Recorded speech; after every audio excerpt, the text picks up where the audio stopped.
So welcome back guys. Hope you all are doing good. So in this video we will talk about ionization enthalpy. सिर्फ ions के बारे में बात करेंगे. Atom से ion तक की थ्योरी है ये. तो बेसिकली आयन आप कैसे बना सकते हैं एक एटम में से. उसके इलेक्ट्रॉन्स को रिमूव कर दो, आयन बन गया. जैसे आप भी पिक्चर में देख सकते हैं. तो ये कर क्या रहा है ये आदमी. ये उसके वैलेंस शेल में से मतलब आउटरमोस्ट शेल में से इलेक्ट्रॉन को निकालने की कोशिश कर रहा है. तो देखिए, आप देख सकते हैं कितना खून पसीना निकल रहा है इस बेचारे का. तो मतलब इतना जितना इजी लगता है उतना इजी नहीं है. पर मैं पूरा ट्राई करूंगी आप लोगों के लिए इजी बनाने का. ठीक है, तो हम चलते हैं आयनाइजेशन एंथैल्पी के बारे में पढ़ते हैं. तो आयनाइजेशन एंथैल्पी क्या कहती है सुनते हैं. आयनाइजेशन एंथैल्पी कहती है कि it is an energy required. जैसे वो आदमी क्या कर रहा था, अपनी एनर्जी दे रहा था. ठीक है, इस वैलेंस शेल में से इलेक्ट्रॉन रिमूव करने के लिए. तो बेसिकली क्या होता है, इज एन एनर्जी रिक्वायर्ड, अपनी एनर्जी दे रहा है to remove an electron from the gaseous isolated atom. अब ये इतनी बड़ी भारी टर्म क्या है, गैसियस आइसोलेटेड एटम. ठीक है, आपकी टीचर्स भी बोलती होंगी कि बेटा अगर ये टर्म नहीं लिखी तो मैं डेफिनेशन के मार्क्स नहीं दूंगी. तो ये टर्म है क्या बेसिकली जिसके वजह से इतना सब कुछ हमें अपने मार्क्स कटवाने पड़ते हैं. तो अब हम एक एटम की बात कर रहे हैं, उसमें से इलेक्ट्रॉन निकालकर एक आयन बनाना है. ठीक है, तो मतलब सिर्फ और सिर्फ हमें एक एटम की स्टडी करनी है जो एक आइसोलेटेड स्टेट में हो, मतलब कि सेपरेटेड फ्रॉम अपनी पूरी ही आसपास की दुनिया से आइसोलेट हो, कोई सेपरेटेबल हो, उसको कोई लेना देना ना हो.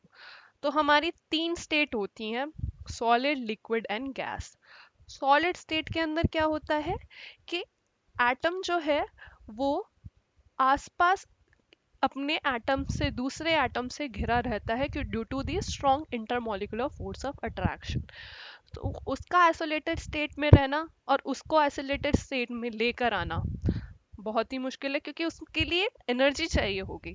पहले तो उसको अलग करो, फिर उसमें से उसके इलेक्ट्रॉन को अलग करो. तो डिफिकल्ट टास्क हो गया, तो हमने साइड कर दिया. अब हम लिक्विड स्टेट पे आ जाते हैं. लिक्विड स्टेट में क्या होता है कि इंटर बिटवीन होती है हमारी जो इंटरेक्शंस होती हैं बिटवीन द एटम. किसके इन बिटवीन होती है, सॉलिड स्टेट और गैसियस स्टेट, मतलब बीच बीच का है, कंसिडरेबल है. पर हम चलो चलते हैं गैसियस स्टेट में. गैसियस स्टेट में क्या है, मिनिमम फोर्स ऑफ इंटरेक्शंस होती है बिटवीन द टू एटम.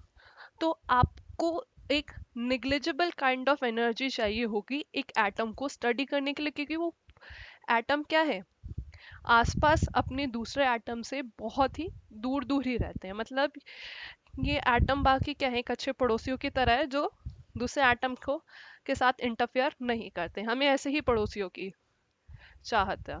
तो इसलिए हम गैसियस आइसोलेटेड एटम के बारे में बात करते हैं जो अपनी ग्राउंड स्टेट में होता है, मतलब अपनी लोएस्ट एनर्जी लेवल में होता है.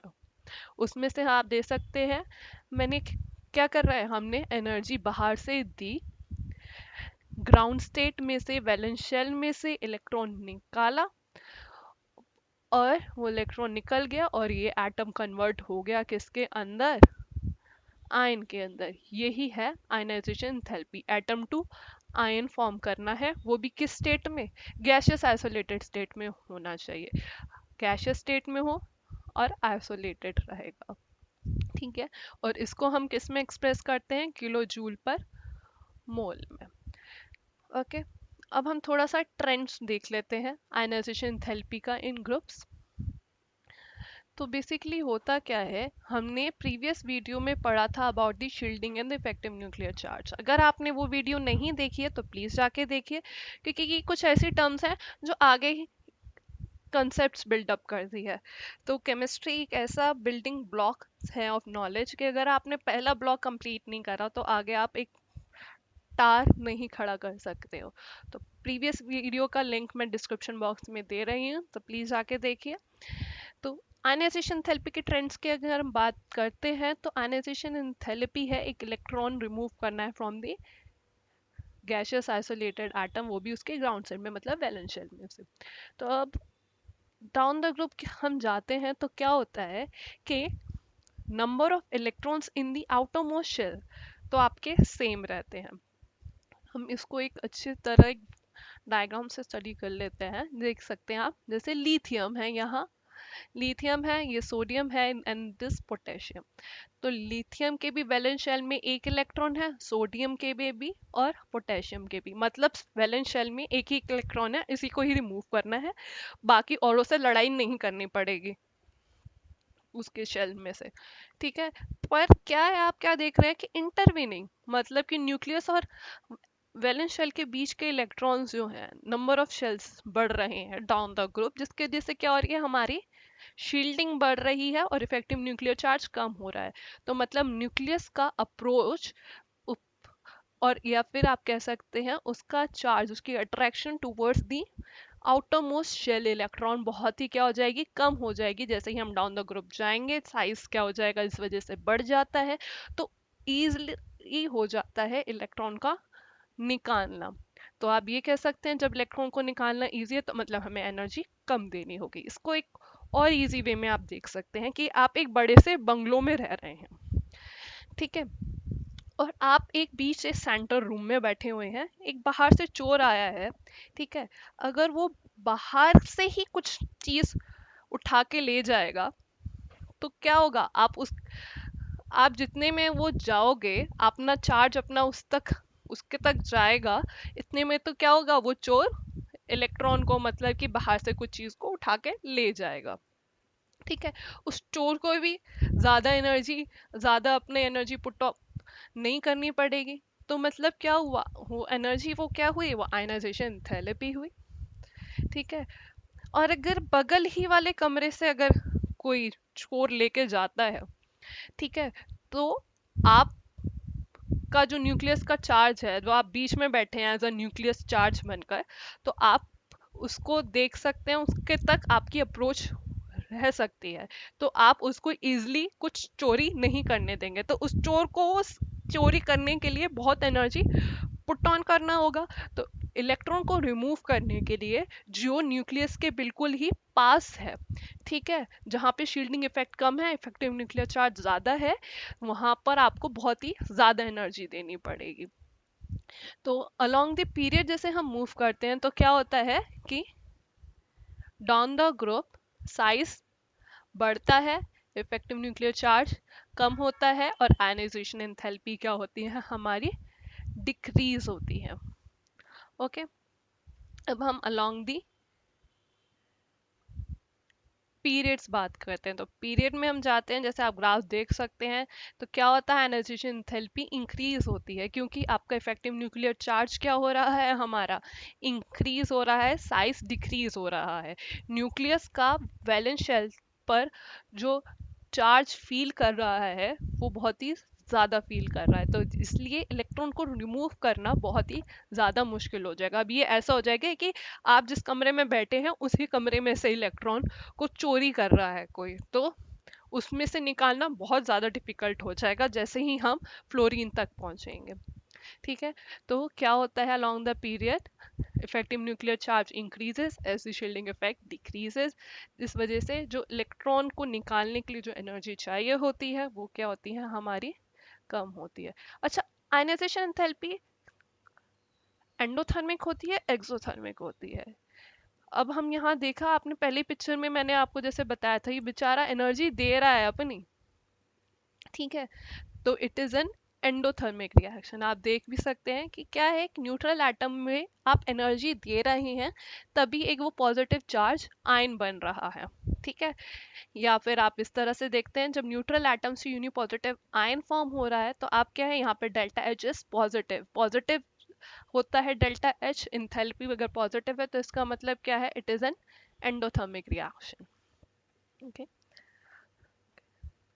चलिए आगे मूव करते हैं, देखते हैं। देखो अलोंग द पीरियड आप जैसे देख रहे हैं, क्या हो रहा है, साइज छोटा होता है तो आयनाइजेशन एंथैल्पी क्या हो रही है, उतनी ही बढ़ी हो रही है। और ये सबसे बड़ा बिग सर्कल आप देख रहे हैं कि मतलब कितनी ज्यादा आयनाइजेशन एंथैल्पी है ये किसकी है, हीलियम की, क्योंकि क्या वो अपने नोबल गैस कॉन्फ़िगरेशन में है, पूरा स्टेबल है। किसी स्टेबल चीज को तुम हिला के तो देखो, बहुत ही ज्यादा एनर्जी चाहिए होगी, इसलिए आयनाइजेशन एंथैल्पी उसकी बहुत ज़्यादा होती है। डाउन द ग्रुप जाते तो आयनाइजेशन एंथैल्पी क्या हो रही है, कम हो रही है, क्योंकि साइज बढ़ रहा है।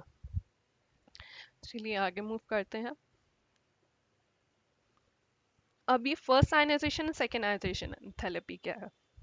जब एक इलेक्ट्रॉन है, आप वन बाय वन निकाल सकते हैं इलेक्ट्रॉन को फ्रॉम दी वैलेंस शेल, एक एक करके निकालते हैं, एक साथ नहीं निकाल सकते कि मन में आया दो इलेक्ट्रॉन चाहिए तो भाई दो इलेक्ट्रॉन निकालो चलो, एक वन बाय वन निकालते हैं। तो एक इलेक्ट्रॉन निकाला, तो निकालने के बाद वो आयन पॉजिटिव यूनिपॉजिटिव आयन में चेंज हो गया एटम। ओके, फिर जब आप दूसरी बार इलेक्ट्रॉन रिमूव करने की कोशिश करेंगे तो आप किस में से निकाल रहे हैं, याद रखिए, अब उस एटम वो आयन के अंदर चेंज हो चुका है, वो अब एटम नहीं रहा, तो उसके ऊपर एक पॉजिटिव चार्ज बढ़ गया है। अब आप ये कंसिडर कर सकते हैं कि अगर किसी के पास 10 पॉजिटिव चार्ज है और क्या थे, जैसे आप सोडियम के पास 11 इलेक्ट्रॉन्स थे, 11 प्रोटॉन्स थे, ठीक है। तो आपका क्या हो गया, एक इलेक्ट्रॉन रिमूव कर दिया, उसके पास एक पॉजिटिव चार्ज एक्वायर हो गया, नंबर ऑफ इलेक्ट्रॉन्स कम हो गए, पॉजिटिव चार्ज ज़्यादा है, तो उस न्यूक्लियस का चार्ज ज़्यादा है, इलेक्ट्रॉन्स का कम है, तो इंटरेक्शंस बहुत ज़्यादा होगा, उसमें से निकालना बहुत ही ज़्यादा मुश्किल हो जाएगा। इसलिए फर्स्ट आयनाइजेशन एंथैल्पी हमेशा क्या होती है, कम होती है than the second ionisation enthalpy. Okay, हम आगे बात करते हैं। ये एक एनसीईआरटी क्वेश्चन है, क्या बोलता है कि first ionisation enthalpy of sodium क्या है, लोअर है than that of the magnesium, but second ionisation enthalpy is that of the magnesium. तो आप देख सकते हैं, आपको अगर पता होना चाहिए इलेक्ट्रॉनिक कॉन्फ़िगरेशन के बारे में। फर्स्टली तो सोडियम की इलेक्ट्रॉनिक कॉन्फ़िगरेशन होती है 1s2 2s2 2p6 3s1। Okay, और इसकी क्या होती है 3s2, मतलब कि जो शेल है और सब शेल है दोनों सेम है, बस डिफरेंस क्या है उसके नंबर ऑफ इलेक्ट्रॉन्स का, इसमें 1 है इसमें 2 है। एक इलेक्ट्रॉन देने के बाद ये क्या हो जाएगा, stable noble gas configuration acquire कर लेगा, कौन, सोडियम। ठीक है, तो इसलिए भाई जो चीज़ स्टेबल होना चाहेगी वो जल्दी जल्दी चाहेगी कि भाई वो चीज़ जाए मेरे से, मैं आराम से स्टेबल बैठूं, तो इसलिए वो आराम से क्या करेगा, इलेक्ट्रॉन को लूज कर देगा, इसलिए इसकी फर्स्ट आयनाइजेशन एंथैल्पी क्या होगी, लोअर होगी देन मैग्नीशियम। अब एक इलेक्ट्रॉन लूज करने के बाद उसकी कॉन्फ़िगरेशन क्या होगी, सोडियम की 1s2 2s2 2p6 हो गई, भाई स्टेबल हो गया चीज़, ठीक है। वो कहते हैं ना कि भाई गंगा नहा लेंगे ये काम हो जाए, ऐसे ही बड़े बूढ़े, तो भाई वो स्टेबल हो गया। अब यहाँ से उसमें से इलेक्ट्रॉन रिमूव करके निकाल दिखाओ, बहुत मुश्किल हो जाएगा, कोई स्टेबल चीज में से इलेक्ट्रॉन निकालना बहुत ही ज्यादा मुश्किल है, क्योंकि वो नियॉन वाली नोबल गैस कॉन्फ़िगरेशन अचीव कर चुका है।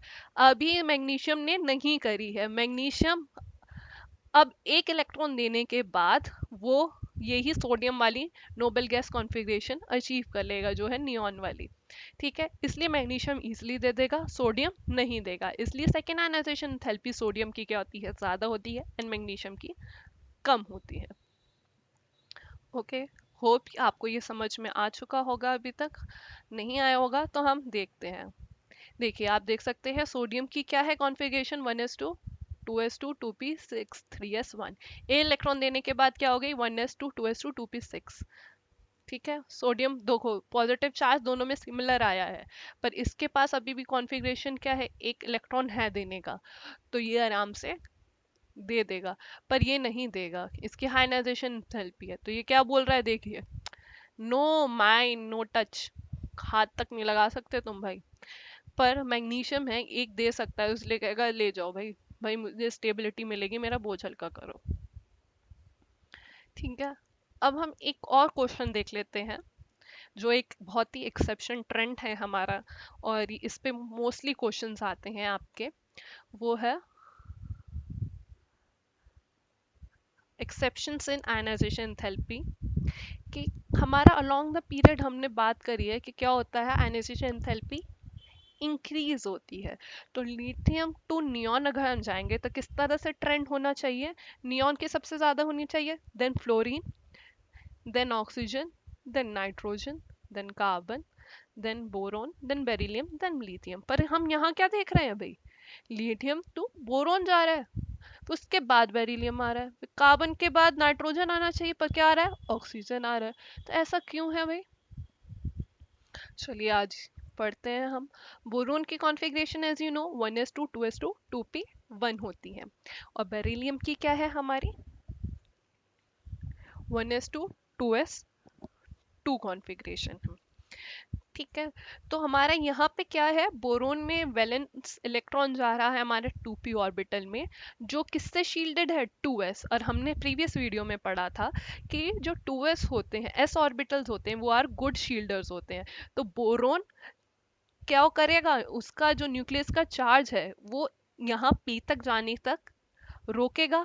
कि कौन शील्ड करके रखेगा, कौन इस न्यूक्लियस चार्ज को प्रोटेक्ट करेगा, ये एस ऑर्बिटल। तो न्यूक्लियस से पास कौन होगा, एस ऑर्बिटल होगा। और पी के पास इतना चार्ज नहीं होगा। तो ये इलेक्ट्रॉन क्या होगा, इजिली अवेलेबल होगा। इसको इस इलेक्ट्रॉन को निकालने के लिए हमें बहुत ही कम एनर्जी देनी पड़ेगी।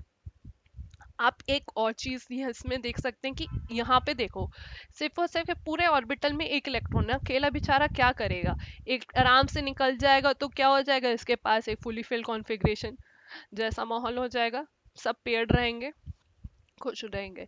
ठीक है, इसलिए बोरोन क्या करेगा, एक इलेक्ट्रॉन आराम से दे भी सकता है। बेरिलियम के केस में क्या है कि दोनों जो लास्ट इलेक्ट्रॉन है, वैलेंस इलेक्ट्रॉन्स है हमारे एस में, जो क्या है न्यूक्लियस के बिल्कुल पास है। ठीक है, एस ऑर्बिटल्स मोस्टली क्या करते हैं, पेनिट्रेट करते हैं, क्योंकि न्यूक्लियस के बीच में और एस ऑर्बिटल्स के बीच में हमारा डिस्टेंस कम होता है, तो फोर्स ऑफ अट्रैक्शन ज़्यादा होती है। तो इलेक्ट्रॉन एनर्जी उतनी ही ज़्यादा चाहिए होगी वैलेंस शेल में से इलेक्ट्रॉन रिमूव करने के लिए। इसलिए बोरोन की आयनाइजेशन एंथैल्पी कम होती है देन बेरिलियम। अब एक और एक्सेप्शन, अभी हमने देखा कि कार्बन के बाद नाइट्रोजन होना चाहिए, बट क्या आ रहा है, ऑक्सीजन। ऐसा क्यों आ रहा है, ये भी हम देखते हैं। ऑक्सीजन का कॉन्फ़िगरेशन है 1s2 2s2 2p4। और जहाँ नाइट्रोजन का हम देखा जाए तो नाइट्रोजन की आयनाइजेशन एंथैल्पी हमारी ज़्यादा क्यों है, क्योंकि इसकी इलेक्ट्रॉनिक कॉन्फ़िगरेशन क्या है 1s2 2s2 2p3। 3 इलेक्ट्रॉन्स हैं इन देयर वैलेंस शेल। तो मतलब 3 इलेक्ट्रॉन्स किस तरह से हैं, आपके सिमेट्रिकल हैं और स्टेबिलिटी प्रोवाइड कर रहे हैं। हाफ फिल्ड कॉन्फ़िगरेशन है। हाफ फिल्ड कॉन्फ़िगरेशन स्टेबल क्यों होती है, क्योंकि हमारे पास क्या होता है,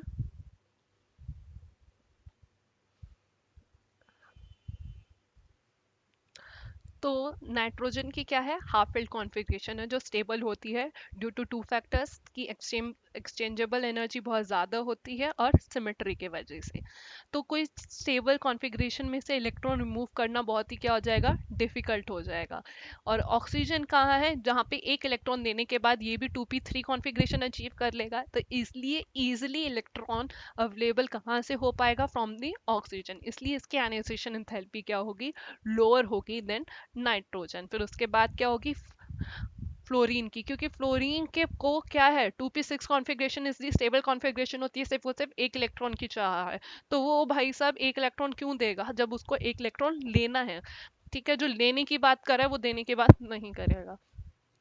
ओके, तो आई होप आपको ये पूरा आयनाइजेशन एंथैल्पी के बारे में सारे कॉन्सेप्ट्स क्लियर हो गए होंगे। तो please guys do like share and subscribe my video. और अगर आपने प्रीवियस वीडियोस नहीं देखी है तो प्लीज़ ज़रूर जाके देखिए, लिंक मैंने डिस्क्रिप्शन बॉक्स में डाल रखा है। Thank you all.